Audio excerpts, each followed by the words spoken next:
ನಮಸ್ಕಾರ, welcome to crazy family YouTube channel. ನಮ್ಮ ಬೀದರ್ನಲ್ಲಿ 4ನೇ ರಾಜ್ಯ ಮಟ್ಟದ ಪುಸ್ತಕ ಸಂತೆ ಕಾರ್ಯಕ್ರಮ ನಡೀತಾ ಇದೆ. ಅದು ಜನವರಿ 24, 25 ಮತ್ತು 26ನೆಯ ತಾರೀಕಿನಂದು ನೆಹರು ಸ್ಟೇಡಿಯಂ ಪಕ್ಕದಲ್ಲಿರ್ತಕ್ಕಂಥ ಸಾಯಿ ಸ್ಕೂಲ್ ಗ್ರೌಂಡ್ ನಲ್ಲಿ ಈ ಕಾರ್ಯಕ್ರಮ ನಡೀತಾ ಇದೆ. ನಾವು ಬೇರೆ ಬೇರೆ ಸಂತೆಗಳನ್ನೆಲ್ಲ ನೋಡಿದೀವಿ, ಆದ್ರೆ ಈ ಪುಸ್ತಕ ಸಂತೆ ಕೂಡ ಒಂದು ಸಾರಿ ನೋಡ್ಕೊಂಡ್ ಬರೋಣ ಬನ್ನಿ. ಅದು ನಮ್ಮ ಬೀದರ್ನಲ್ಲಿ ಈ ಪುಸ್ತಕ ಸಂತೆ ಬಂದಿದೆ ಅನ್ನೋದೇ ತುಂಬಾ ತುಂಬಾ ತುಂಬಾ ಖುಷಿಯ ವಿಷಯ ಅಂತ ನನ್ಗನ್ಸುತ್ತೆ. ಬುಕ್ ನಾನೇ ಸ್ವಂತ ಬರ್ತೀನಿ. ನಾನು ವೀರಲೋಕದಿಂದ ಸಂಯೋಜನೆ ಮಾಡಿರ್ತಕ್ಕಂತಹ ಈ ಪುಸ್ತಕ ಸಂತೆ ಬಹಳ ಸಂಭ್ರಮದಿಂದ ಜನರೆಲ್ಲರೂ ಬಂದು ನೋಡ್ತಾ ಇದ್ದಾರೆ. ಅದಕ್ಕಾಗಿ ನಮಗೂ ಒಂದು ರೀತಿಯ ಖುಷಿ ಕೊಡ್ತಾ ಇದೆ. ನಾವೇ ಸ್ವಂತ ಪುಸ್ತಕ ಬರೆದಿರ್ತಕ್ಕಂಥದ್ದನ್ನು ನಾವು ಮಾರಾಟ ಮಾಡ್ತಕ್ಕಂಥದ್ದು ನಮಗೆ ಭಾಳ ಖುಷಿಯನ್ನು ತಂದುಕೊಟ್ಟಿದೆ. ಇದು ನನ್ನ ಹೆಸರು ಕಸ್ತೂರಿ ಎಸ್ ಪಟ್ಪಳ್ಳಿ, ಸಾಹಿತಿಗಳು ಬೀದರ. ಇದು ತ್ಯಾಗಮಯಿ ಪುಸ್ತಕ ಕರೋನಾ ಟೈಮ್ನಲ್ಲಿ ಎಲ್ಲ ಏನೇನು ನಡೆದವ ಘಟನೆಗಳು, ವಾಟ್ಸಪ್ ಇರ್ಬೋದು, ಆಮೇಲೆ ಮಂದಿ ಮಾತಾಡೋದಿರ್ಬೋದು, ಅಲ್ಲಿ ರೋಗ ರುಜಿನ ಇರ್ಬೋದು, ಕರೋನಾ ಬಂದಾಗ ಜನ ಯಾವ ರೀತಿಯಾಗಿ ಗಾಬರಿ ಆಗಿರ್ಬೋದು, ಇಂಥವೆಲ್ಲ ಕಥೆಗಳು 13 ಕಥೆಗಳು ಬರ್ತೀವಿ. ಇದು ಕೂಡ ಕರ್ನಾಟಕ ಪ್ರಾಧಿಕಾರದಿಂದ ಸೆಲೆಕ್ಟ್ ಆಗ್ಯದ. ಅದಕ್ಕೆ ಇದನ್ನು ಇಲ್ಲಿ ಮಾಡಲಿಕ್ಕೆ ನಮಗೆ ಹೆಮ್ಮೆ ಅನ್ನಿಸ್ತದೆ. ಅದಕ್ಕೆ ಈ ಒಂದು ಪುಸ್ತಕ ಸಂತೆಯಲ್ಲಿ ನಾವು ಭಾಗವಹಿಸಿವಿ. ನಮಗೆ ಬಹಳಷ್ಟು ಖುಷಿ ಕೊಟ್ಟದ. ನಾವೇ ಮಾರಾಟ ಮಾಡ್ಲಕತ್ತೀವಿ ಅನ್ನೋದು ಒಂದು ಹೆಮ್ಮೆಯ ವಿಷಯ. ಧನ್ಯವಾದ. ಕೇಳಿದ್ರಲ್ಲ, ವಿದ್ಯಾವತಿ ಬಲ್ಲೂರ್ ಅವರು ಹಾಗೂ ಕಸ್ತೂರಿ ಪಟ್ಪಳ್ಳಿ ಅವರು ನಮ್ಗೆ ತುಂಬಾ ಖುಷಿ ಆಗಿದೆ ಅಂತ ಹೇಳ್ಕೊಂಡ್ರು. ಅವರೇ ಬರೆದಿರ್ತಕ್ಕಂಥ ಪುಸ್ತಕಗಳು, ಅವರೇ ಈ ಪುಸ್ತಕ ಸಂತೆಯಲ್ಲಿ ಮಾರಾಟ ಮಾಡ್ತಕ್ಕಂಥದ್ದು. ಅದು ಅಲ್ಲದೆ ನಮ್ಮ ಬೀದರ್ ಜನತೆ ತುಂಬಾ ಸಹಕರಿಸ್ತಾ ಇದೆ, ಬಂದು ಪುಸ್ತಕಗಳನ್ನ ಕೊಂಡ್ಕೊಳ್ತಾ ಇದ್ದಾರೆ. ತುಂಬಾ ಬಹಳಷ್ಟು ಸಂಖ್ಯೆಯಲ್ಲಿ ಬರ್ತಿದ್ದಾರೆ ಅಂತ ಬಹಳ ಖುಷಿಯಿಂದ ಹೇಳ್ಕೊಂಡ್ರು. ನೋಡಬಹುದು, ಇಡೀ ರಾಷ್ಟ್ರಾದ್ಯಂತ ಮೂಲೆ ಮೂಲೆಯಿಂದ ಬಂದಿರತಕ್ಕಂಥ ಪುಸ್ತಕಗಳು. ಇಲ್ಲಿ ಸುಮಾರು ಲಕ್ಷಾಂತರ ಪುಸ್ತಕಗಳನ್ನ ನಾವು ನೋಡಬಹುದು. ಅದು ಅಲ್ಲದೆ ನಮ್ಮ ರಾಜ್ಯದ ಬೇರೆ ಬೇರೆ ಜಿಲ್ಲೆಗಳಿಂದ ಸುಮಾರು 100 ಜನ ಸಾಹಿತಿಕಾರರು, ಕಲಾವಿದರು, ಚಲನಚಿತ್ರ ನಟ ನಟಿಯರು ಕೂಡ ಇಲ್ಲಿಗೆ ಬರ್ತಿದ್ದಾರೆ. ಇವತ್ತು ನಾನು ಹೋಗಿ ನೋಡ್ಕೊಂಡ್ ಬಂದೆ. ನೀವು ಕೂಡ ಒಂದ್ಸರಿ ಹೋಗಿ ನೋಡ್ಕೊಂಡ್ ಬನ್ನಿ, ತುಂಬಾನೇ ಚೆನ್ನಾಗಿತ್ತು. ಅದು ಅಲ್ಲದೆ ಮಕ್ಕಳನ್ನ ಕರ್ಕೊಂಡು ಹೋಗಿ ನೋಡಿದ್ರೆ ಇನ್ನೂ ಚೆನ್ನಾಗಿರತ್ತೆ ಅಂತ ನನ್ಗನ್ಸುತ್ತೆ. ಮಕ್ಕಳು ಇವತ್ತು ಮೊಬೈಲ್ ಸಂಸ್ಕೃತಿಗೆ ವಾಲ್ತಿದ್ದಾರೆ. ಹಾಗಾಗಿ ನಾವು ಸ್ವಲ್ಪ ಈ ಪುಸ್ತಕ ಸಂಸ್ಕೃತಿಗೆ ಮಕ್ಕಳನ್ನ ಕರ್ಕೊಂಡ್ ಬರೋದು ಒಳ್ಳೆಯದು. ನೀವು ಕೂಡ ಹೋಗಿ ನೋಡ್ಕೊಂಡ್ ಬನ್ನಿ, ತುಂಬಾನೇ ಚೆನ್ನಾಗಿದೆ. ನೋಡ್ಕೊಂಡು ನಿಮ್ಗೆ ಇಷ್ಟ ಆಗಿರ್ತಕ್ಕಂಥ ಪುಸ್ತಕಗಳನ್ನ ಖರೀದಿಸಿ. ಶಾಲೆಗಳಿಂದ ಕೂಡ ಮಕ್ಕಳನ್ನ ಕರ್ಕೊಂಡ್ ಬಂದು ತೋರಿಸ್ತಿದ್ದಾರೆ. ತುಂಬಾ ಖುಷಿ ಅನಿಸ್ತಿದೆ ಅಲ್ಲಿ ನೋಡಿದಾಗ. ಬೀದರ್ ಜನ ಕೂಡ ತುಂಬಾ ಜನಸಂಖ್ಯೆಯಲ್ಲಿ ಬಂದು ನೋಡ್ಕೊಂಡು ಹೋಗ್ತಿದೆ. ನೋಡ್ಕೊಂಡು ಪುಸ್ತಕಗಳನ್ನ ಖರೀದಿಸಿ ತಗೊಂಡ್ ಹೋಗ್ತಿದ್ದಾರೆ. ಬರೀ ಪುಸ್ತಕಗಳಷ್ಟೇ ಅಲ್ಲ, ಬೇರೆ ಬೇರೆ ಮಕ್ಕಳಿಗೆ ಇಷ್ಟ ಆಗ್ತಕ್ಕಂಥ ಐಟಮ್ಸ್ಗಳು ಕೂಡ ಅಲ್ಲಿದೆ. ಮಕ್ಕಳಿಗೆ ಇಷ್ಟ ಆಗ್ತಕ್ಕಂಥ ಆಟಿಕೆಗಳು ಕೂಡ ಇಟ್ಟಿದ್ದಾರೆ. ಇಲ್ಲಿ ನೋಡ್ಬಹುದು ನೀವು. ಇವು ಕೂಡ ಯಾರಿಗಾದ್ರೂ ನಾವು ಗಿಫ್ಟ್ ಕೊಡ್ಬೇಕಾದ್ರೂ ಪುಟ್ಟ ಪುಟ್ಟ ಗಿಫ್ಟ್ ಐಟಮ್ಸ್ ಗಳು ಕೂಡ ಇಲ್ಲಿದೆ ಅಂತ ನನ್ಗನ್ಸ್ತು. ಗಿಫ್ಟ್ ಆಗಿ ಕೂಡ ಕೊಡಬಹುದು ನಾವು ಈ ತರದ ಐಟಮ್ಸ್ಗಳು. ಅದು ಅಲ್ಲದೆ ಸ್ನಾಕ್ಸ್ ಐಟಮ್ಸ್ ಇದ್ವು. ತುಂಬಾ ಮಕ್ಕಳಿಗೆ ಆಟಿಕೆ ಆಗಿರ್ಬಹುದು, ಬಟ್ಟೆ ಐಟಮ್ಗಳು ಕೂಡ ಮಾರಾಟಕ್ಕೆ ಇಟ್ಟಿದ್ರು. ರಾಜ್ಯಾದ್ಯಂತ ಬೇರೆ ಬೇರೆ ಜಿಲ್ಲೆಗಳಿಂದ ಈ ತರ ಪುಟ್ಟ ಪುಟ್ಟ ಮಳಿಗೆಗಳನ್ನ ಹಾಕಿದ್ದಾರೆ ನೋಡಿ. ನಿಂತು ಮಾರಾಟ ಮಾಡಿ ಬಂದಿರೋ ಹಣದಲ್ಲಿ ಸಿನಿಮಾ ಮಾಡೋ ಉದ್ದೇಶ. ಸೊ ಇದರಲ್ಲಿ ಒಟ್ಟಾರೆ 5 ಸಣ್ಣ ಕಥೆಗಳಿದೆ. ಸುಮಾರು 1.5 ವರ್ಷ ಎಲ್ಲ ಹಳ್ಳಿಗಳಿಗೂ ನಾವು ಓಡಾಡಿ ಅಲ್ಲಿ ಸಿಗೋ ಹಿರಿಯರನ್ನೆಲ್ಲ ಭೇಟಿ ಮಾಡಿ ಅವ್ರು ಹೇಳ್ತಿದ್ದ ಸಣ್ಣ ಸಣ್ಣ ಕಥೆಗಳನ್ನೆಲ್ಲ ಕೇಳಿ ಡಾಕ್ಯುಮೆಂಟ್ರೀಸ್ ಮಾಡಿ. ಸೊ ಅಲ್ಲಿ ಒಂದಷ್ಟು ಕಥೆಗಳು ನಮ್ಗೆ ಸಿಗುತ್ತೆ. ಸೊ ಆ ಕಥೆಗಳಲ್ಲಿ 5 ಬೆಸ್ಟ್ ಕಥೆಗಳನ್ನು ಚೂಸ್ ಮಾಡಿ ಪುಸ್ತಕ ರೂಪಕ್ಕೆ ತಂದಿದ್ದೀವಿ. ಸೊ ಈ ಪುಸ್ತಕನ ಎಲ್ಲ ಕಡೆ ನಿಂತು ಮಾರಾಟ ಮಾಡಿ ಬಂದಿರೋ ಹಣದಲ್ಲೇ ನಾವು ಇಲ್ಲಿಗೆಲ್ಲ ಸಿನಿಮಾ ಮಾಡಬೇಕು. ಸೊ ಇದು ನಾನು. ಆ್ಯಂಡ್ ಈ ಪುಸ್ತಕದ ಅಷ್ಟು ಚಿತ್ರ ಮತ್ತು ಫ್ರಂಟ್ ಪೇಜು ಇದು ಎಲ್ಲ ಸ್ಕೆಚ್ ಮಾಡಿದ್ದು ನಾನೇ.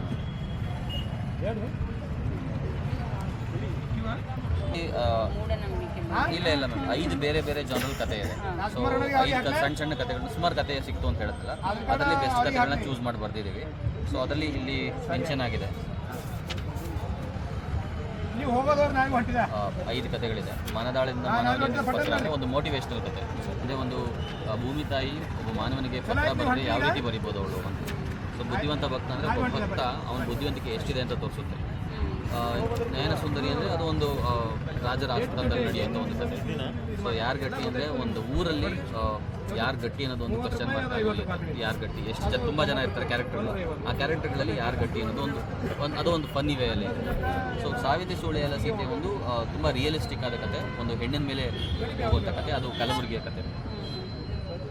ಸೊ ಇದು ಉಳಿದ ನಾನೇ. ಹಲವಾರು ಪುಸ್ತಕಗಳು ಕೂಡ ಇಲ್ಲಿದ್ವು. ರಾಮಾಯಣ, ಮಹಾಭಾರತ, ವಿಕ್ರಮ ಬೇತಾಳನ ಕಥೆಗಳು, ಬೀರ್ಬಲನ ಕಥೆಗಳು, ಕೌಟಿಲ್ಯನ ಅರ್ಥಶಾಸ್ತ್ರ, ಇವನ್ನೆಲ್ಲ ನಾವು ಚಿಕ್ಕಂದಿರ್ಬೇಕಾದ್ರೆ ನೋಡ್ತಿದ್ವಿ. ಅದಾದ್ಮೇಲೆ ಇವಾಗ ಮೊಬೈಲ್ ಬಂದಿದೆ, ಏನೇ ನೋಡಿದ್ರು ಮೊಬೈಲ್ ಅಲ್ಲಿ ನೋಡ್ತೀವಿ. ಆದ್ರೆ ಈ ಪುಸ್ತಕ ಹೇಗೆ ಅಂದ್ರೆ, ತಲೆಬಾಗಿ ಪುಸ್ತಕ ಓದಿದ್ರೆ ಅದು ತಲೆ ಎತ್ತೋ ತರ ಮಾಡತ್ತಂತೆ. ಹಾಗಾಗಿ ನಮ್ಮ ಮಕ್ಕಳಿಗೂ ಕೂಡ ಪುಸ್ತಕ ಓದೋ ಒಂದು ಹವ್ಯಾಸವನ್ನ ನಾವು ಬೆಳೆಸೋಣ ಅಂತ ಹೇಳ್ತಾ ಮುಂದೆ ನೋಡ್ಕೊಂಡ್ ಬರೋಣ ಬನ್ನಿ.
ಒಂದು ಆಗ್ಬೋದು 16,000 ಎಷ್ಟು ಪ್ರೈಸು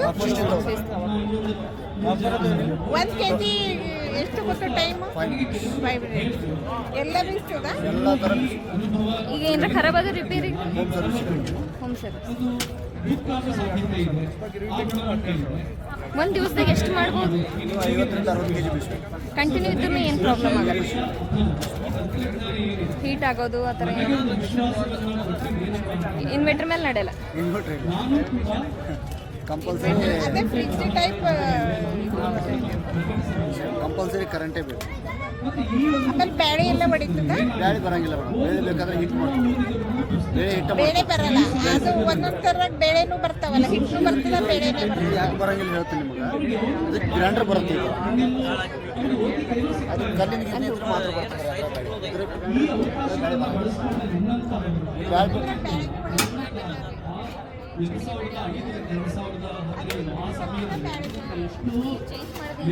ಕಲ್ಲಿನ ಬರ್ತದೆ. ಅಲ್ಲ ಅದು ಕಲ್ಲಿಂದ ಏನಿಲ್ಲ, ಅದನ್ನು ಮೋಟರ್ ಅದನ್ನು ಇಷ್ಟೇ ಎಲ್ಲ ಮನೆಗೆ ಇರ್ಲತ್ತಾವ ನೋಡ್ರಿ. ಅದು ಹೇಳಿ ನಾನು ನೋಡಿಲ್ಲ, ಒಂದ್ಸಲ ಬೀಸ್ಲತ್ತಾರಲ್ಲ ಈಗ ಅದೇ ಅದ್ರಾಗ ಬ್ಯಾಳಿ ಒಡೆದು ಥಳಸೋದು ಹೌದು ಮಾಡ್ಲಿತ್ತಾರ. ಮಾಡ್ಲತ್ತಾರ. ಆಮೇಲೆ ಹಿಟ್ಟು ಬಿ ಬೀಸ್ಲತ್ತ.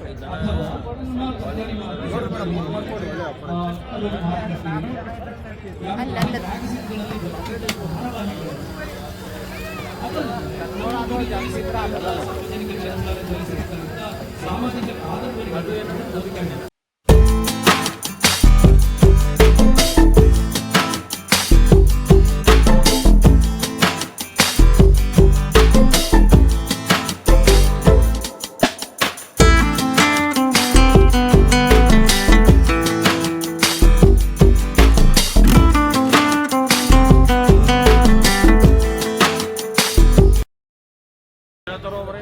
ಅದು ನಮ್ಮನ್ನ ದಿಕ್ಕು ತಪ್ಪಿಸ್ತಿದೆ ಅಂತ ಎಲ್ಲೋ ನನಗೆ ಅನಿಸುತ್ತೆ.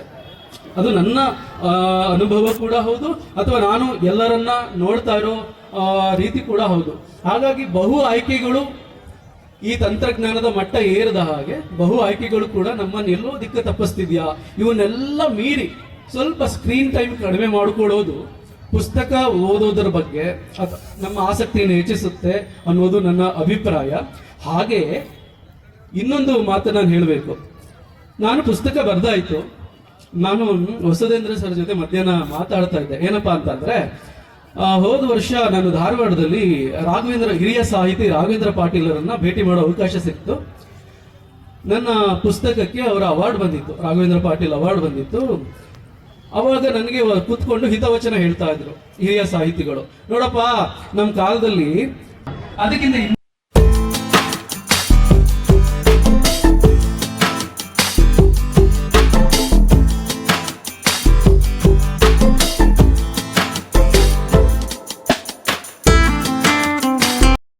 ಇಲ್ಲಿ ನೋಡ್ತಿದ್ದೀರಾ, ಮಕ್ಕಳ ಆಟಿಕೆಗಳು ಕೂಡ ಇಲ್ಲಿದೆ. ಮಕ್ಕಳನ್ನ ಕರ್ಕೊಂಡ್ ಬಂದು ಪುಸ್ತಕ ಸಂತೆಯನ್ನ ತೋರಿಸ್ಕೊಂಡು, ಅದೇ ಇಲ್ಲಿ ಆಟ ಆಡಿಸ್ಕೊಂಡು, ಸ್ನಾಕ್ಸ್ ಐಟಮ್ಸ್ ಇದೆ ಇಲ್ಲಿ, ಎಲ್ಲ ತಿಂದ್ಕೊಂಡು ಆರಾಮಾಗಿ ಹೋಗಬಹುದು. ಈ ವಿಡಿಯೋ ನಿಮ್ಮೆಲ್ರಿಗೂ ಇಷ್ಟ ಆಗಿದೆ ಅಂತ ಅನ್ಕೊಳ್ತೀನಿ. ಇಷ್ಟ ಆದ್ರೆ ವಿಡಿಯೋನ ಲೈಕ್ ಮಾಡಿ, ಶೇರ್ ಮಾಡಿ ಹಾಗೂ ಸಬ್ಸ್ಕ್ರೈಬ್ ಮಾಡ್ಕೊಂಡು ನೋಡೋದನ್ನ ಮರಿಬೇಡಿ. ಮತ್ತೆ ಸಿಗ್ತೀನಿ ನೆಕ್ಸ್ಟ್ ವಿಡಿಯೋದಲ್ಲಿ. ವಿಡಿಯೋನ ಕೊನೆವರೆಗೂ ನೋಡಿದ್ದಕ್ಕೆ ಥ್ಯಾಂಕ್ ಯು ಸೋ ಮಚ್. ಮತ್ತೆ ನೆಕ್ಸ್ಟ್ ವಿಡಿಯೋದಲ್ಲಿ ಭೇಟಿ ಆಗೋಣ. ಅಲ್ಲಿವರೆಗೂ ಬಾಯ್.